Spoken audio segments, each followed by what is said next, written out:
यह बात सच है कि यह जरूरी नहीं हर आदमी हर बात जाने। लेकिन फिर भी कुछ ऐसी बेसिक बातें होती हैं जो इंसान के पद और पढ़ाई से ये एक्सपेक्ट की जाती है कि ये उसे जानना चाहिए। अभी कुछ समय पहले मेरे पास एक प्रोफेसर आए जो डॉक्टरेट थे, और वो भी एक ऐसे ही ह्यूमैनिटीज के सब्जेक्ट में। और वो इस बात के लिए अड़ गई कि बीएसएफ मिनिस्ट्री ऑफ डिफेंस का सब्जेक्ट होता है। उन्हें मैंने बताया कि एमएचए में आता है, लेकिन वो मानने को तैयार नहीं। खैर, इसीलिए मैं इसको आगे बढ़ाता हूँ ताकि और बच्चे भी सुन लें। और जो पैराफोर्स के अफसर्स या जवान हैं उनके लिए भी इसमें एक नई चीज मैं डाल रहा हूँ, वो भी इस बात को ध्यान दें।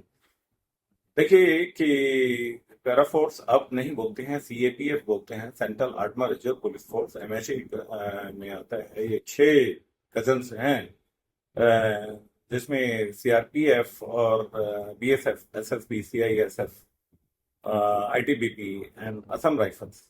और इनका आर्मी की तरह ही, जैसे आर्मी का कमीशन अफसर आते हैं तो इनका भी असिस्टेंट कमांडेंट कमीशन अफसर आते हैं। आर्मी के जो एसओजीज होते हैं, जो सूबेदार नायब सूबेदार होते हैं, तो इनके भी या सूबेदार मेजर होते हैं, तो इनके भी इसी तरीके से होते हैं। और जिस तरह से आर्मी में मेजर होता है तो इनका डिप्टी कमांडेंट होता है, आर्मी में लेफ्टिनेंट कर्नल होता है तो इनका सेकंड कमांडेंट होता है, और आर्मी में जो कर्नल होता है तो इनका कमांडेंट होता है, और आर्मी में जो ब्रिगेडियर होता है तो इनके डीआईजी होते हैं, और आर्मी के जो मेजर जनरल होते हैं वो इनके आईजी होते हैं, और जो उनके लेफ्टिनेंट जनरल होते हैं वो उनके एडीजी होते हैं। ये दूसरी बात है कि बीएसएफ और सीआरपी में ही एडीजी अपने कैडर से बनते हैं, नहीं तो बाकी तो सब आईपीएस ही आते हैं। और जो 4 फोर्सेस हैं, तो इस तरीके से है। और वो जो जनरल होता है तो इनका डीजी, डायरेक्टर जनरल, वो नाम में ही लिखा होता है। लेकिन सीएपीएफ भी आर्मी से कहीं कम बहादुर नहीं होती, और इनका योगदान उसी तरीके से, बल्कि एक प्लस है इनके पास, कि ये इंटरनल सिक्योरिटी भी इनके पास है।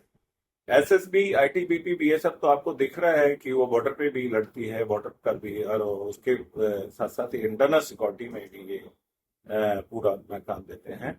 और एनएसजी और एसपीजी में 8 बटालियन में से 6 बटालियन तो इन्हीं के बहादुर आए हुए हैं, और 2 आर्मी के हैं। और वैसे ही कोई किसी की तुलना नहीं होती, लेकिन ये एक प्रो जस्टिस भी होते हैं। अगर ये किसी आतंकवादी को पकड़ लें तो ये शूट नहीं करते, मारते नहीं, एनकाउंटर नहीं करते। तो ये, और सीआरपी तो इतना है कि जैसे अतिथि देवा भव, इनमें वो ज्ञान भी है। अगर इनके वहां अगर कोई इंसान जाता है तो उसको ड्यू रिस्पेक्ट, लेकिन हर इंसान नहीं, जो जिसका बनता है, जो जिस लेवल का है। पीछे मेरे कुछ ये दिख रहे हैं जो ट्रॉफीज हैं, ये सीएपीएफ के डिफरेंट डिफरेंट विंग से मुझे मिली। और ये सिविल लाइफ में इनकी मदद करने के लिए मुझे मिली है, जिन पे झूठे केस लगा दिए गए हैं। और ये इस कारण डिप्रेशन में भी आ रहे हैं। अच्छे अच्छे इनके अफसर्स भी डिप्रेशन में हैं। एक तो स्टैग्नेशन का मामला है कि इनके ऊपर 14-14 साल से इनको तरक्की नहीं मिली। आईपीएस का 14 साल में डीआईजी बन जाता है, और ये 14 साल में असिस्टेंट कमांडेंट का असिस्टेंट कमांडेंट रहता है। तो ये भी एक बड़ा इनके दुख के साथ है। दूसरी बात यह है कि इन्हें कोई प्रिविलेजेस ऐसा नहीं है कि इनके खेत खलिहानों से आते हैं ये, और इनके गांव में अगर इनके परिवार में नेटिव प्लेस पे कोई झगड़ा या कोई विवाद रेवेन्यू का या कोई ऐसी बात हो जाए तो इन्हें कोई प्रिविलेजेस ना तो डीएम साथ देते हैं, और ना ही जो जिला पुलिस अधिकारी होते हैं, इन्हें कोई किसी तरीके का प्रिविलेज नहीं दिया जाता। इसलिए ये डिप्रेशन में आते हैं। आजकल एक एक बच्चा है वही फौज में आ जाता है, ये सीएपीएफ में। पीछे कौन वो करे? और आजकल तो कानून ऐसे बन गए हैं कि किसी को कहीं भी फंसाया जा सकता है। तो ये डर के मारे गांव जाने में भी डरने लगे हैं। बल्कि देखा जाए, कभी फौज का तो ये होता था कि छुट्टी जाने में बड़ा खुशी हुआ करता था। और इनकी ट्रेनिंग, जंगल ट्रेनिंग, इस तरीके की ट्रेनिंग आपने देखा होगा कि पानी में बैठे रहते हैं ये कमांडोज और फिर एकदम होकर शूट कर देते हैं, उसी तरह से इनका एक मुझे अफसर से एक बार मिलने का मौका मिला। इनका एक सेकंड इन कमांड है, PR मिश्रा शायद उनका नाम है। मैं कहता हूं कि ऐसा बलिष्ठ, संकट मोचक और इतना बहादुर अफसर शायद मुझे लग रहा है कि आर्मी में भी मुश्किल हो, क्योंकि उस पे 10 या 9 या 10 अवार्ड हैं, गैलेंट्री अवार्ड है, राष्ट्रपति अवार्ड है, शरीर का हर हिस्सा छलनी है, गोली लगी हुई है, और फिर भी उसे लड़ने मरने का इतना शौक है। तो ऐसे बहादुर लोगों को सलाम या सल्यूट तो छोड़िए, मैं तो ये कहता हूं कि कितना ही भी बड़ा आदमी हो, कितना ही भी बड़ा ताकतवर हो, कोई भी बिजनेसमैन हो, वो इनके सामने डिम है।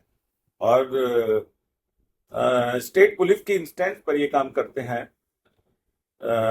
ये अपने आप नहीं करते। स्टेट पुलिस कई बार क्या होता है कि इनके काम को अपना योगदान में भी दिखा देती है। जिस तरीके से पहले राजा मातहतों को लेके जाते शिकार करने, शिकार उनके मातहत करते थे और वो फोटो राजा खिंचवा लेता था, तो ऐसा भी इनके साथ हो जाता है।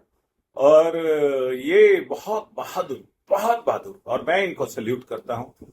फिर मैं इनके बारे में और आगे का वो दूंगा। इसमें एक चीज और है कि IPS जो होते हैं वो इनको ज्यादातर इनके इसमें होल्ड करते हैं अच्छे अच्छे पदों पर। अगर IPS शुरू में ही कमांडेंट, एज ए कमांडेंट या DIG आए और आते रहें जाते रहें तो ज्यादा अच्छा होगा।